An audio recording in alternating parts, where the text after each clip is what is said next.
মোৰ নাম আৰিফ চৌধুৰী আৰু মোৰ ঘৰ বাইহাটা চাৰিআলিৰ সাহানগাঁৱত এণ্ড মই এইবাৰ নিট এক্সামত 720ৰ ভিতৰত 700 স্ক'ৰ কৰিছোঁ এণ্ড লাইক ষ্টাৰ্টিঙৰ পৰা মোৰ টাৰ্গেটটো এইমছ দিল্লীয়ে আছিল বাট এতিয়া মই যিহেতু মই কাউন্সিলিঙত এপ্লাই কৰিম যদি মই এইমছ দিল্লী পাই যাওঁ তেনেহ'লে ভাল কথা বা যদি এইমছ দিল্লী নাপাওঁ তেনেহ'লে মেবি মই আৰু প্ৰিপেৰেশ্যন কৰিম কিন্তু এইমছ দিল্লীৰ বাহিৰে মই ভাৰতত যিমান এইমছ কেইখন আছে গোটেইকেইখনতে ছিট পাই আছোঁ এণ্ড মই কাউন্সিলিঙত এপ্লাই কৰিম দিল্লী এইমছৰ টাৰ্গেট আছে দিল্লী এইমছ পালে মই লৈ ল'ম নহ'লে মেবি মই আৰু একবাৰ নেক্সট ট্ৰাই ল'ম দিল্লী এইমছৰ কাৰণে কোচিং মই যেতিয়া আমাৰ মেট্ৰিক আমাৰ লকডাউনৰ সময় আছিল তো মেট্ৰিকটো কেঞ্চেল হৈ গ'ল 2021ত তেতিয়া মই ৰাজস্থানৰ কোটাত গুচি গ'লোঁ তাতে মই এলেনত কোচিং কৰিছিলোঁ এণ্ড কোচিং কৰাৰ সময়ত যেতিয়া মই ফাৰ্ষ্ট গৈছিলোঁ তাতে মই মেইন টাৰ্গেট এইটো আছিল যে মই চাব লাগে যে তাতে ষ্টুডেণ্টবোৰ কেনেকুৱা কাৰণ তাতে মোৰ কম্পিটিশ্যন অকল অসমৰ ষ্টুডেণ্ট বা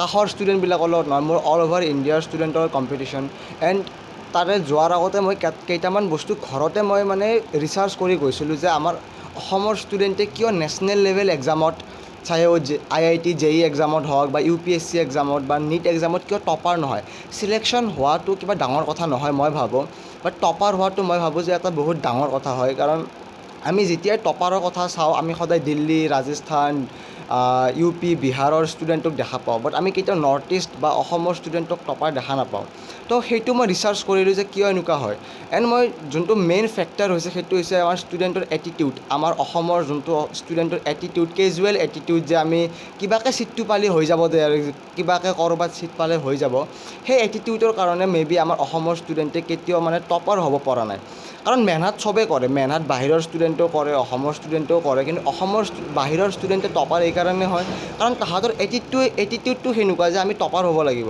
আৰু অসমৰ ষ্টুডেণ্টে মেহনত কৰে কিন্তু সিহঁতৰ মাইণ্ডছেটটো এনেকুৱা যে আমি কিবাকৈ ছিটটো পালে হৈ যাব ক'ৰবাত হ'লেই হৈ যাব এণ্ড সেইটোৱে মেজৰ ফেক্টৰ যে মই নিজকে চেঞ্জ কৰিছোঁ এণ্ড যেতিয়া মই মোৰ এটিটিউড চেঞ্জ কৰিছোঁ মোৰ মাইণ্ডছেট চেঞ্জ কৰিছোঁ মই নিজে গম পাইছোঁ যে মোৰ মাৰ্কছ য'ত 720ৰ ভিতৰত মোৰ ফাৰ্ষ্টতে মোৰ মাৰ্কছ যেতিয়া মই তাত পৰীক্ষা দিছিলোঁ মোৰ 500 নম্বৰ আহিছিল আৰু যেতিয়া মই মোৰ মাইণ্ডছেটটো সলালোঁ এই এটিটিউডটো সলালোঁ যে কিবাকৈ ছিট পাব লাগিব মই টপাৰ হ'ব লাগিব সেইটো ভাবিলোঁ তেতিয়াৰ পৰা মোৰ 500ৰ পৰা চিধা মোৰ 550 600 650 এনেকৈ মাৰ্কছটো বাঢ়ি গ'ল এণ্ড সেনেকৈ মই লাহে লাহে ওপৰত গুচি গ'লোঁ তাৰপিছত তাৰে ছাৰহঁতৰো নজৰত পৰিলোঁ মই যে প্ৰথমবাৰ কোনোবা নৰ্থ ইষ্টৰ অসমৰ ষ্টুডেণ্টে ইমান ভাল ৰিজাল্ট কৰি আছে তো মোক বেছিকৈ গুৰুত্ব দিয়া কৰিলে এণ্ড ছাৰহঁতে মোক ক'লে যে এদিনাখনে মোক ক'লে যে আৰিফ আমি বহুত ষ্টুডেণ্ট লগ পাইছোঁ কিন্তু তোমাৰ নিচিনা ষ্টুডেণ্ট লগ পোৱা নাই তুমি বহুত ডাঙৰ মানুহ হ'বা এণ্ড মোক বহুত ফ'কাছ কৰিলে মোৰ ওপৰত সেই হিচাপত তাৰেপিছত মই প্ৰেক্টিছ কৰি বহুত বেয়া সময়ো আহিলে বাট সেইবোৰ মই নাচাই মেহনত কৰি গ'লোঁ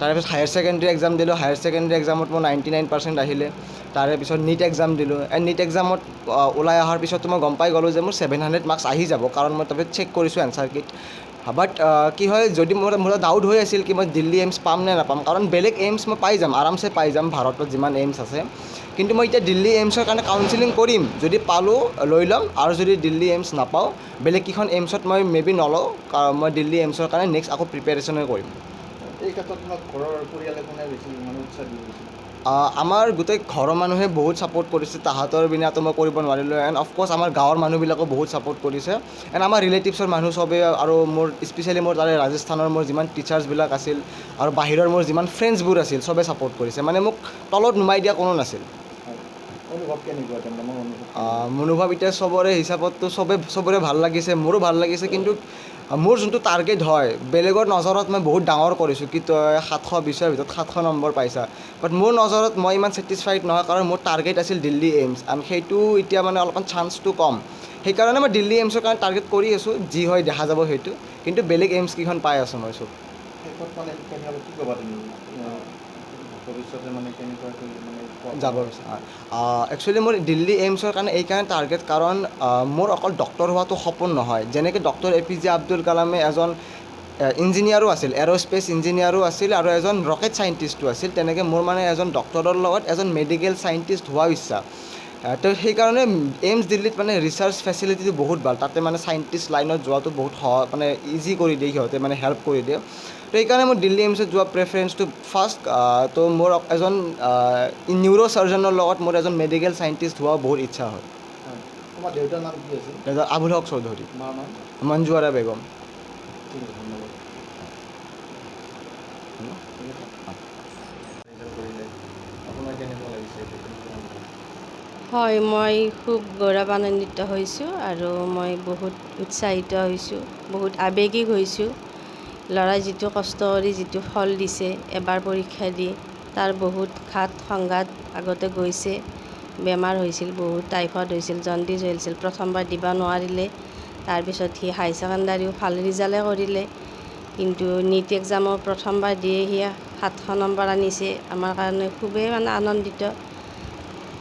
আৰু আমি মানে যোনখন এইমছত পাই তাতে যোৱাৰ কাৰণে আমি বহুত মানে হেৰি কৰি আছোঁ, তাক কৈ আছোঁ, উৎসাহ দি আছোঁ। কিন্তু তাৰ যিটো সপোন, সেই সপোনটো মানে বাস্তৱত মানে ৰূপায়িত কৰিবৰ কাৰণে সি বহুত ইচ্ছা কৰি আছে। গতিকে তাৰ সপোনৰ কাৰণে আমি সপোন ভাঙিব ইচ্ছা কৰা নাই, কাৰণ সি বহুত কষ্ট কৰিছে, যথেষ্ট মেহনত কৰিছে। গতিকে তাৰ কাৰণে সি যিমান আগবাঢ়ে আমি তাৰ কাৰণে বহুত আগ্ৰহেৰে মানে তাক সাহস দি আছোঁ আৰু। ভৱিষ্যতৰ পৰিকল্পনা মানে কি হোৱাৰ মানে পৰিকল্পনা? তাৰমানে তাৰ এজন সুদক্ষিত ডক্তৰৰ লগত তাৰ চাইণ্টিষ্ট হোৱাৰ মানে আশা। সৰুৰ পৰাই সি এইটো কৈ থাকে। সৰুৰে পৰা এটা মানে ইচ্ছা আছে। সৰুৰে পৰা সি কৈ থাকে। এতিয়া আপোনালোকে মানে কি আৰ্থিকভাৱে কিবা আৰ্থিকভাৱে মানে অলপ মানে দেউতাকৰ আৰ্থিকভাৱে অলপ হেৰি হৈছে, চাকৰি এটা কৰি মানে ৰিটায়াৰ হ'বৰে হ'ল। অলপমান হৈছে যদিও আমি মানে তাক বুজাইছোঁ, তুমি পাৰা যদি কৰা ইয়াৰে এইমছত য'তে পোৱা। কিন্তু যদি আৰু তাৰ বোলে সপোনটো ভাঙিলে তাৰ মানে আত্মাই শান্তি নাপাব। গতিকে তাৰ সপোন ভাঙিলে আমাৰো আত্মাই শান্তি নাপাব। সেইকাৰণে আমি অলপমান প্ৰাজুলত কৰি আছোঁ। কি হয় এইটো আল্লাহৰ হাতত আৰু, আল্লাহৰ ওচৰতে কৈ আছোঁ। এনেকুৱা ৰিজাল্ট কৰাত যথেষ্ট ভাল লাগিছে আপোনাৰ? বহুত ভাল লাগিছে মানে আৱেগিক, মানে আমাৰ দেউতাকেও কান্দিছে, মোৰো মানে আৱেগিক কান্দা গৈছে। যি মানে আশা কৰিছিল সেই হৈছে আৰু।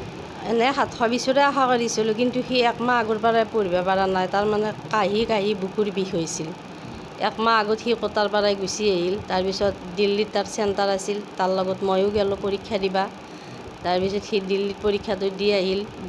ট্ৰেইনত গ'লোঁ, কাৰণ ফ্লাইটত বহুত পইচা লাগে। ট্ৰেইনত যোৱা অহা কৰি দি আহিলোঁ। সি হেৰি চেণ্টাৰৰ পৰা ওলায়ে কৈছে যে মই 700 নম্বৰ পাম। গতিকে মই এইমছ দিল্লীত পোৱা চান্স নাই, মই আকৌ ট্ৰাই কৰিম।